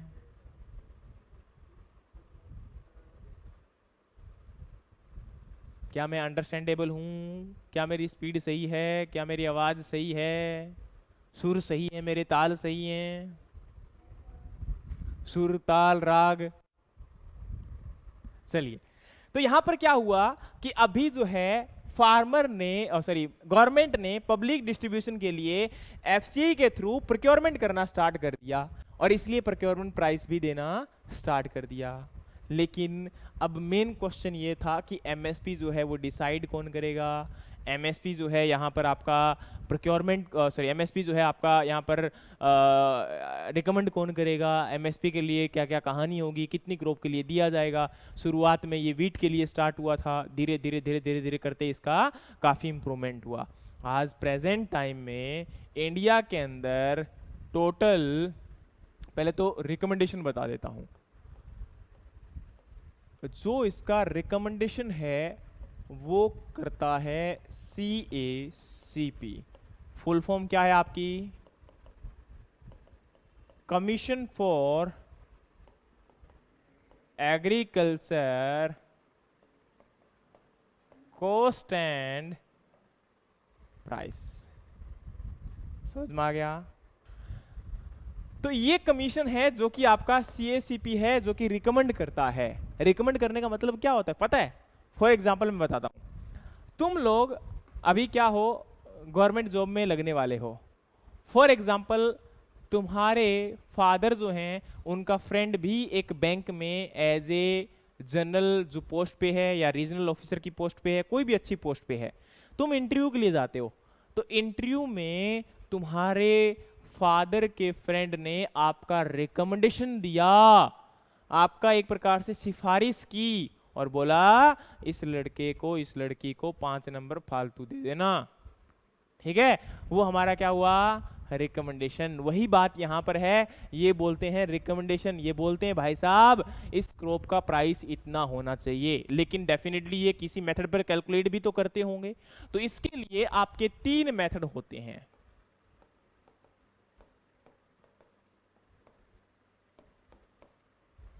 तीनों मेथड का नाम क्या है? A2, A2 प्लस FL और आपका C2। अभी प्रेजेंट टाइम में इस मेथड के ऊपर क्या होता है? रिकमेंडेशन दिया जाता है। इसका कितना? 1.5 टाइम्स। सुनो क्या होता है, इसका मतलब था इनपुट कॉस्ट। इसका मतलब क्या था आपका? Input cost. याद आ गया आपको? ठीक है, इनपुट कॉस्ट का मतलब क्या होता है? इनपुट कॉस्ट का मतलब है जो प्रेजेंट टाइम में आप जितनी भी इनपुट अप्लाई करते हो। क्या क्या इनपुट अप्लाई करते हो? सीड, सबसे बेसिक यूनिट, उसका कॉस्ट। उसके बाद fertilisers, irrigation cost, pesticide cost, harvesting cost, sowing cost, tilling cost, ये सारी कॉस्ट को क्या किया जाता है? इंक्लूड किया जाता है। उसके बाद आपका सेकंड आया FL plus, A2 plus FL। FL में इन लोगों ने फैमिली लेबर को भी ऐड कर लिया। किसको? फैमिली लेबर को। क्योंकि पहले ये लोग क्या कर रहे थे? केवल आपका A2 यानी कि इनपुट कॉस्ट को इंक्लूड कर रहे थे। अब वहां किसी ने रिकमेंड किया कि भाई साहब जो आदमी सुबह से शाम तक काम करता है, डेफिनेटली उसका भी तो वेज उसको मिलना चाहिए ना, उसने मेहनत किया है। फॉर एग्जाम्पल तुम लोग कहीं पर अगर जॉब में जाते हो तो तुम्हें क्या मिलता है? डेली वेज ही तो मिलता है एक प्रकार से। तुम्हारी डेली नौकरी तो मिलती है तुम्हें 2,000 रुपए, 3,000 रुपए। वो बात अलग है कि महीने की तुम्हारी क्या हो जाती है? 40,000 रुपए, 50,000 रुपए, 60,000 रुपए, यही तो होता है। लेकिन तुम्हें एक प्रकार से डेली क्या मिल रहा है? तुम्हारा वेज मिल रहा है। उसी प्रकार से इन्होंने बोला कि भाई वो फैमिली काम कर रही है, उनको जो है उसको क्या दो? रेंट दो, उनको पैसा दो, मनी दो। और फिर क्या हुआ? इस मेथड पे आपका MSP कैलकुलेट होने लगा। और उसके बाद में आपका आता है C2। इसको आपको याद होगा, एक रिपोर्ट है आपकी स्वामीनाथन रिपोर्ट। तो MS स्वामीनाथन जी ने इसको रिकमेंड किया और बोले भाई साहब C2 दो। अब C2 में कहानी क्या थी? C2 में कहानी थी A2 प्लस FL प्लस आपका land rent. In A2 they have included the input cost, for example fertilizers, pesticides, seed, irrigation cost, electricity cost, sowing cost, harvesting cost. Thereafter they have added input cost plus family labor. Family labor wages also has been given to start to given, and thereafter MS Swaminathan report, in that report they have recommended the C2 price, and in C2 price what was the A2 plus FL, that was the earlier, and they have also added that land rent interest. What do you mean by that thing? It means, for example, I am running A institute, I am running A institute. अब मैं क्या करता हूं, मैं आपको कहानी बताता हूं। मेरा इंस्टीट्यूट है, मैं इंस्टीट्यूट का रेंट पे करता हूं कितना, फॉर एग्जाम्पल 50,000। कितना? 50,000। 50,000 मैंने जो है रेंट आपका पे कर दिया। अब जब भी मैं आपका गवर्नमेंट को क्या करता हूं, टैक्स पे करता हूं, तो उस टाइम मैं पहले रेंट को डिडक्ट करूंगा, फिर उसके बाद मेरी इनकम को क्या करूंगा, शो करूंगा। बोलोगे सर जायद बात है, बुरी नहीं है, लेकिन अगर ये शॉप मेरी है, ये जगह मेरी है, तो क्या मुझे रेंट देना पड़ेगा? नहीं देना पड़ेगा। लेकिन जब वो टैक्स पे करते हैं तो उस टाइम इसका रेंट जो है वो रिड्यूस किया जाता है, चाहे वो लैंड उसका हो और चाहे वो लैंड उसका ना हो। दोनों ही केसेस के अंदर जो आपका उस लैंड का रेंट होता है वो आपका डिडक्ट किया जाता है। तो स्वामीनाथन ने बोला भाई साहब आप लोगों की लैंड है तो फार्मर की क्या है? फार्मर कौन सा आसमान में उगा रहा है, वो भी कहां ग्रो करवाता है? लैंड पे। तो उसी टाइम उन्होंने इस चीज को रिकमेंड करते हुए बोला उनके भी लैंड के रेंट का इंटरेस्ट जो है वो एमएसपी में इंक्लूड होना चाहिए, जो कि अभी तक हुआ नहीं है। ये एमएस स्वामीनाथन रिपोर्ट बोलती है, ना कि आपका लागू है। आपका प्रेजेंट टाइम में, जो प्रेजेंट टाइम में क्या है वो क्या है, A2 प्लस FL मेथड। कोई क्वेश्चन पूछेगा आंसर कर दोगे? चलिए अभी क्या होता है, एमएसपी आया, सब कुछ हुआ, एमएसपी रिकमेंड भी होने लगा, लेकिन अब एमएसपी को डिसाइड भी तो करना है। आपका यहां पर याद रखना, एमएसपी जो डिसाइड किया जाता है वो किया जाता है cabinet committee of economic affair.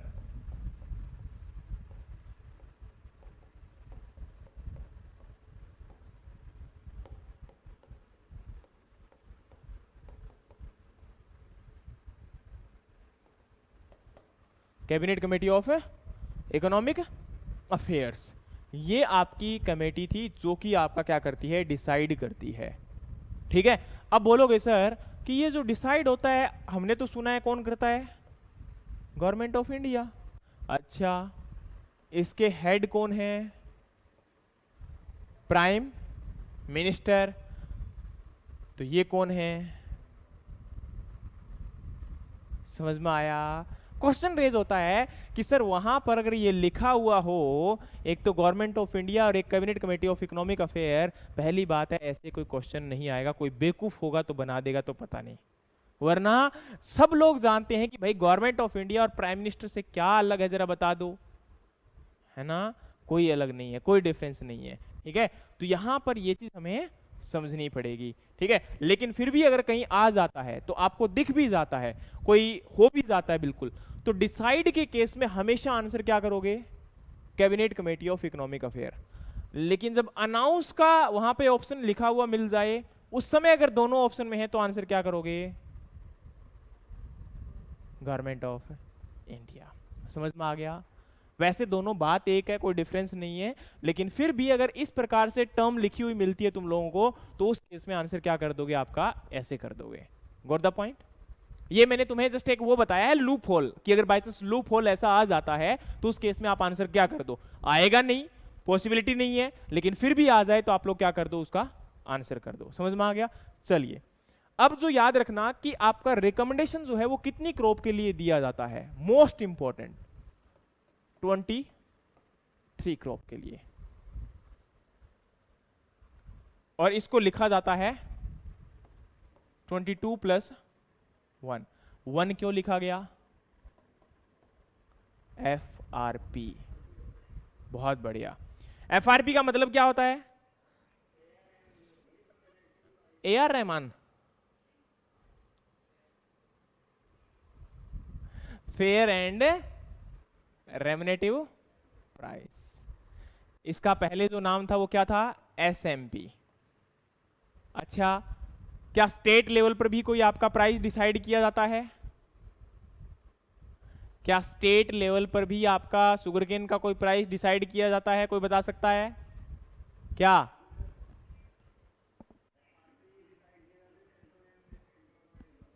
वो तो ठीक है बेटा, एफआरपी डिसाइड किया जा रहा है, लेकिन स्टेट लेवल पर भी हर एक स्टेट के पास अथॉरिटी है कि शुगरकेन का प्राइस इंक्रीज डिक्रीज किया जा सकता है, जो आपने बार बार सुना होगा कि बहुत बार इसको न्यूज में रखा जाता है। ठीक है, वो बताइए। State advisory price. ठीक है, हर एक स्टेट गवर्नमेंट आपके जो है इसके लिए एक आपका स्टेट एडवाइजरी प्राइस जो है वो क्या करती है, डिसाइड करती है। ये स्टेट गवर्नमेंट के द्वारा दिया जाता है और ये आपका सेंट्रल गवर्नमेंट के द्वारा दिया जाता है। और एफआरपी को कैलकुलेट करने का प्रोसेस यही होता है जो हमने यहां पर देखा था A2+FL वाला। इसीलिए याद रखना कि आपका इसको हमने एमएसपी के अंदर क्या किया हुआ है, ऐड किया हुआ है। 22+ इसलिए 1 लिखते हैं। तो याद रखना 23 क्रॉप के लिए क्या दिया जाता है, आपका रिकमेंड किया जाता है एमएसपी, लेकिन आपका जो डिसाइड किया जाता है वो कितनी क्रॉप के लिए किया जाता है, 25। Always remember that MSP decided by government for 25 crop, because कभी भी रिकमेंडेशन में 2 क्रॉप का नाम नहीं आता, एक आपका तोरिया और एक आपका डी हस्क कोकोनट, सॉरी।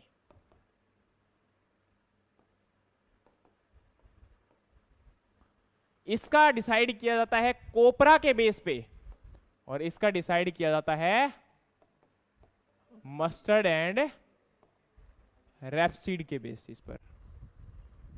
बताओ जरा समझ में आया कि नहीं आया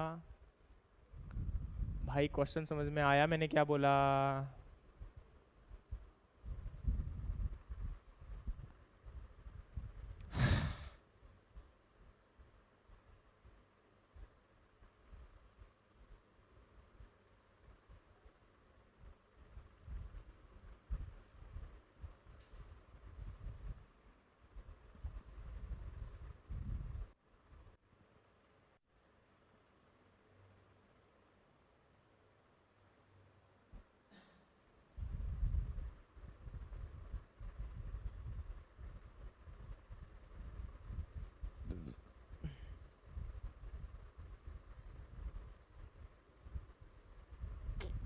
ये देखो बेटा, एमएसपी की ना पूरी राम कथा मैंने यहाँ पर गाई हुई है।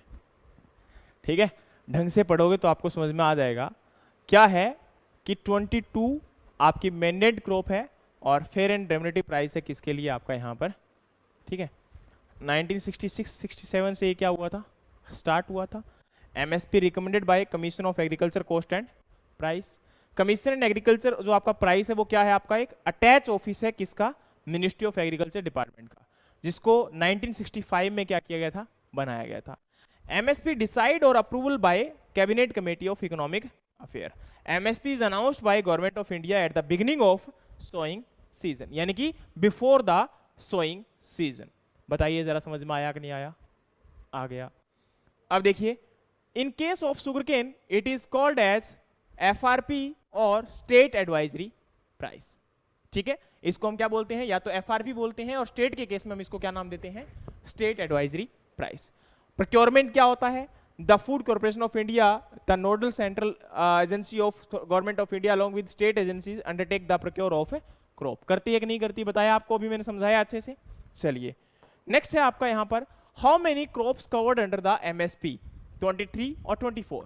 Always remember that total number of crop MSP recommended for 23 crop, total number of crop MSP announced for the 25 crop.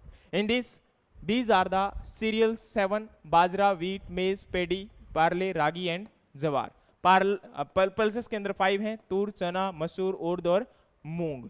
Next है आपका ऑयल सीड 7 है, safflower, mustard, niger seed, soybean, groundnut, सीसेमम और सनफ्लावर। ये याद मुझे नहीं रहते, मैं सिंपल सी बात बोलूँ। ठीक है, मैं आपको ऐसे ही बोल दूं कि भाई मुझे याद थे, मुझे ये चीज़ याद नहीं थी, इसीलिए मैं यहाँ पर आपको लेकर आ गया। समझ में आया?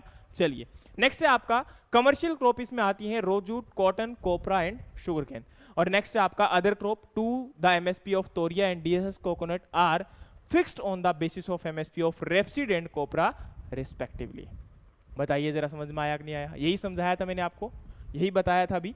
चलिए, ये बताना भूल गया कि केरला जो है वो पहला स्टेट है जो कि वेजिटेबल्स के लिए भी मिनिमम स्पॉट प्राइस क्या कर चुका है, आपका डिसाइड कर चुका है। ठीक है, ये कई बार आपके क्वेश्चन जो हो सकता है, तो उस टाइम आप लोग आंसर गलत नहीं कर दोगे बेटा। अच्छा, ये भी कई बार क्वेश्चन आ चुका है कि एफआरपी जो है वो किस प्रकार से डिसाइड होता है। तो FRP is based on the recovery of sugar at the base recovery of 10% from the cane. जो केन है आपका, शुगर केन है, उससे 10% रिकवरी बेसिस पे हम लोग क्या करते हैं, इसको आपका डिसाइड किया जाता है। और इसको कैलकुलेट कैसे करते हैं, तो ऑलरेडी मैंने आपको यहां पर ये पूरा का पूरा जो A2+FL मेथड वाला है वो कॉन्सेप्ट मैंने समझा दिया है। ठीक है, नेक्स्ट यहां पर आपकी अगर हम बात करें तो नेशनल कमीशन ऑफ एग्रीकल्चर जो आपका यहाँ पर फार्मर्स के द्वारा है, on 18 November 2004 the union government formed national commission of farmer with MS Swaminathan as its chairman. The main aim of committee was to come up with sustainable farming system, make farm commodity cost competitive and more profitable. ये पूछ सकते हैं कि इसका आपका main objective क्या है और कब आपका ये एस्टेबल किया गया था।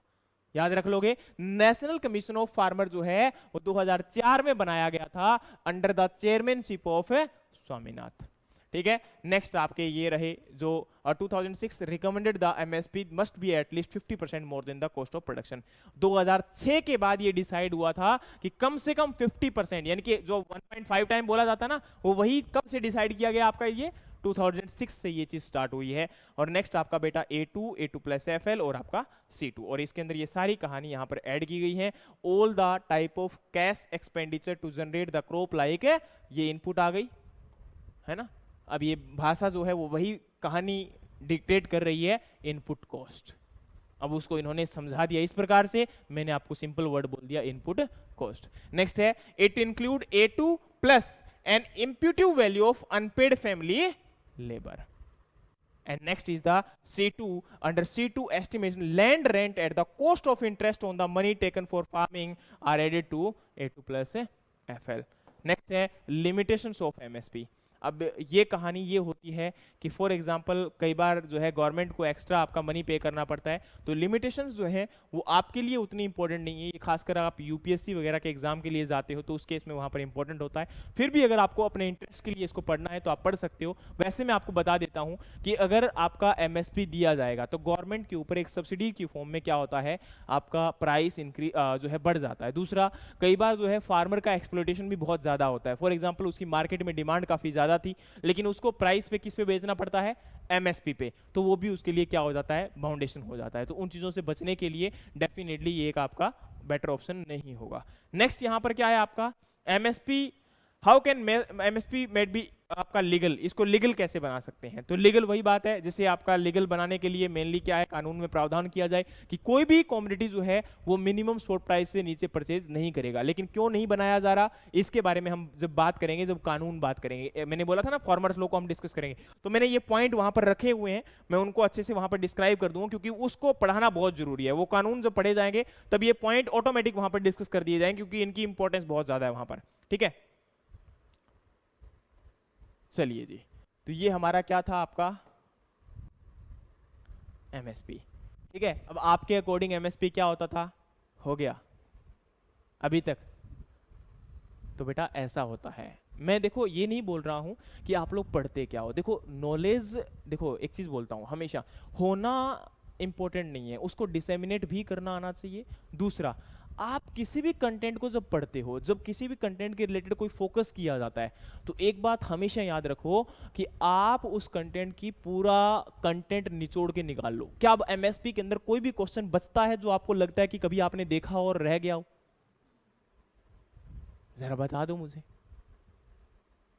और तुम नॉर्मली देख लो, वो या तो वहां पर क्या लिखा, हाँ अब ये बच गया कि प्रेजेंट टाइम में MSP क्या चल रहा है, तो वो तो भाई एक टेबल है, सिंपल सी बात है। अब आपको कहीं से भी निकाल लो MSP प्रेजेंट टाइम का, है ना। अब कोई आके मैं बोल दूं कल को कि मेरे नोट्स में से आ गया था MSP, तुम्हारे नोट्स में नहीं था, वो गवर्नमेंट ने अनाउंस कर दिया, उन्होंने डाल दिया, पढ़ लो उसको वहां से, वो एक पेज है, वो कहीं से भी ले लो। अभी पिछली बार क्या हुआ था, मैं आपको एक छोटी सी बात बताता हूँ। नॉर्मली ये चीज़ होती नहीं है, लेकिन पिछली बार हुआ क्या, नॉर्मली आपके जो करंट अफेयर के कंटेंट होते हैं उनको हम लोग लॉन्च करते हैं, और करंट अफेयर के लॉन्च के टाइम पर मेरा टारगेट ये होता है कि आपको बेस्ट कंटेंट जितना भी हो सकता है वो दिया जाए। मैंने करंट अफेयर में एक चीज़ को इंक्लूड नहीं किया, जिसको मैं बोलता हूँ एग्रीकल्चर सब्सिडी, जो कि आपके फार्म इम्प्लीमेंट के ऊपर दी जाती है। क्यों नहीं इंक्लूड किया? क्योंकि मैंने बोला कि वो पूरी की पूरी table as it is form में हम लोग डाउनलोड करके प्रिंट करके आपको देते हैं। वो 20 पेज हैं, और चाहे तुम खुद उनको प्रिंट करके पढ़ लो, वो तुम्हारी मर्जी है। करंट अफेयर में उसको ऐड करने से करंट अफेयर इतना बड़ा बन रहा था, देखते ही डर लग रहा था है? क्योंकि करंट अफेयर अपने आप में बहुत बड़ी खान होती है। ठीक है, शायद मैं दिखा दूं आपको, अभी मैंने जितना कुछ तैयार किया हुआ है। ठीक है, अभी ये इंस्टीट्यूट्स वगैरह उसी का पार्ट है। मैं देखता हूं जरा यहां पे है क्या।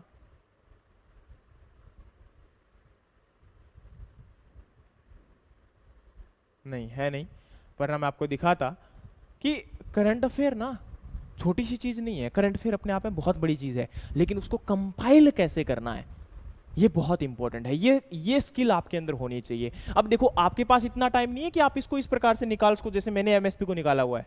निकाल लो जरा, मैं देखता हूं कितने दिन में निकालोगे। ढूंढो जरा, सोर्स ढूंढो जरा, नहीं मिलेगा आपको। 25 कहीं नहीं मिलेगा, 90% बोलता हूं 25 कहीं लिखा हुआ नहीं मिलेगा। ठीक है, तो अंडरस्टैंडिंग क्रिएट करो, फिर उसको ढूंढो, निकालो, पढ़ो। तो उससे अच्छा है कि आपको कंटेंट लिखा हुआ, पढ़ाया हुआ मिल रहा है बेटा, उसको अच्छे से क्या कर लो, नोट डाउन कर लो, पढ़ लो, स्टडी करो, और मेहनत आपकी एक दिन रंग लाएगी, उम्मीद है इसके साथ। बाकी अगर कोई भी डाउट आपका आता है, किसी भी प्रकार से कोई क्वेश्चन आता है, आप मुझसे बोलिए बेटा, आपका हर क्वेश्चन का आंसर जो है वो आपका किया जाएगा। लेकिन बार बार बोलता हूं कि इनको पढ़ने से, मेहनत करने से आपको मिलेगा। ठीक है, तो आज के लिए काफी है या बहुत आपको आगे पढ़ना है?